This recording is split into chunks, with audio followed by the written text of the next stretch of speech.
Hello everyone, welcome to another Top 6 from League of Legends Champions. This is Chobra with the round of 16 in Week 3.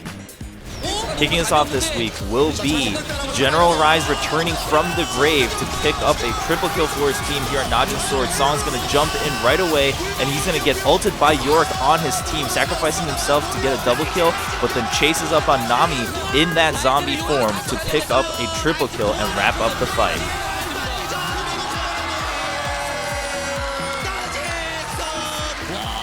We're going to see his split-second decision-making to jump in right away and get that Yorick ultimate on him instead of Twitch, as he jumps forward to, first of all, instant Kennen right away as he tries to get Slicing Maelstrom on the entirety of Najin's sword. Great decision-making leads to a double kill, and then rising from the grave, he's able to chase the squishy support and finish off the fight.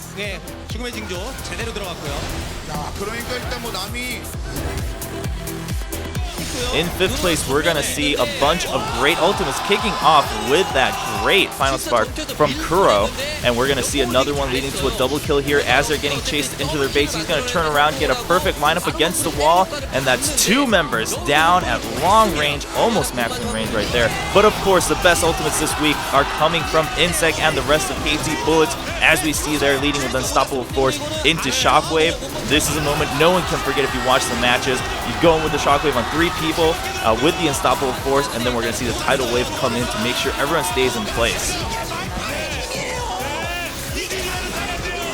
But Insect wasn't done with that fight. We're going to see another fight being led by Tidal Wave and Shockwave here, as we see the wave going across with the Shockwave, and then Unstoppable Force to lock everyone in and kill off Jace in the meantime. So Insect just doing all sorts of roles for KT Bullets during this game against CJ Frost.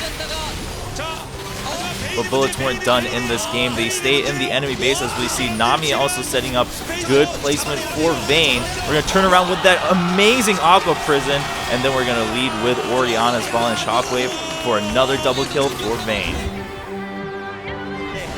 In 4th place, we're going to see the return of Mad Life's Alistar. An amazing play in bot lane as they're getting ganked by Nunu, but Twitch immediately tells Alistar we can turn around. Space making the good call. Mad Life turns around, gets the headbutt onto Nunu, leading to a first blood for Twitch. And of course, a little bit extra montage here for Space as he gets an amazing dodge in that piercing arrow.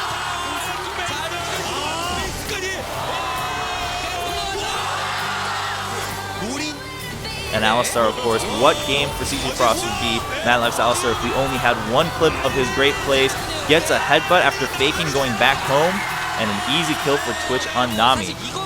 And Alistar again using his Unbreakable Will, his ultimate for great tower diving, puts Varus up against the wall and he waits until he uses his Q to make sure that Varus has no escape next to the tower. In 3rd place, we're going to see a bunch of highlights for amazing AD carry plays. First up, it's going to be Space on Twitch from that same game we were just checking out.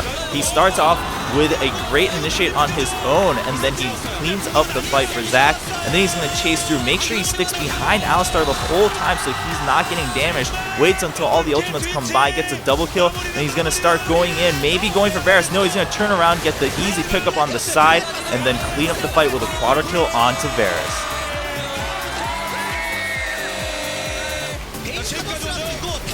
That's not the only quadra kill we're going to see, as we can't forget Imp when we talk about AD carries. Look at Vayne in the back of the fight, behind that wall of pain from his own team. He's waiting until all these ultimates and AoE skills are used, and then when the fight starts splitting, he goes to chase Ezreal, gets the duel up, but it's a 2v1, no matter. Charm misses from Ahri, and that's an instant quadra kill for Vayne. Let's look at that amazing micro and decision making from Imp. He's really grown as a player, making sure he doesn't overcommit in these fights, stays behind all the skill shots and all of the AoE, staying right next to Karthus so that he can't be approached, which is really, really good thinking on his part. Make sure that he gets Ezreal low enough to make this 2v1 advantageous and cleans up the fight.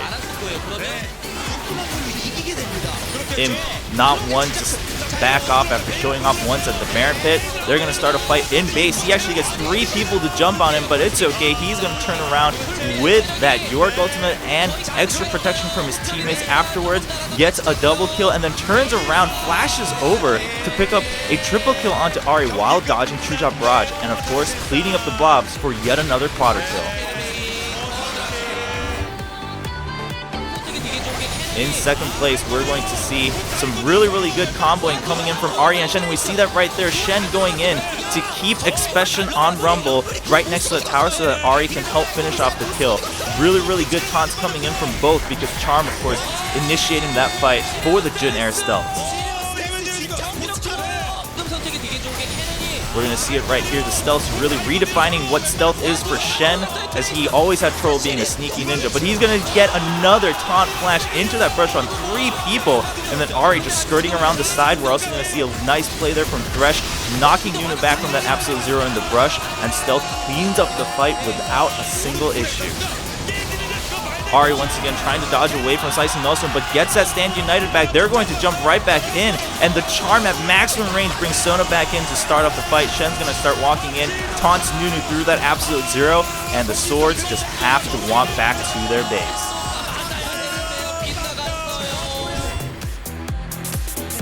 In first place, this is a fight that everyone had been holding their breath for. Look at that cannon flash over. If you have no idea what just happened, we're going to get a slow breakdown for you. But CJ Blaze on the purple side, trying to invade Najin Sword's jungle. They're checking every brush they can, but the one brush they hadn't checked yet, Sona jumps out with a crescendo, but Kennen retaliates with an amazing reaction time, possibly below just 1 second with that flash Slicing Maelstrom. We're going to see right here with their vision. They have no idea the crescendo's coming. Sona's just going to pop out, get a 3-man crescendo down onto the team. Kennen skirts right up against the wall to jump behind Sona and catch 4 people in his Slicing Maelstrom, completely negating the stun from Najin's sword and leading the fight to victory for CJ and his Blaze.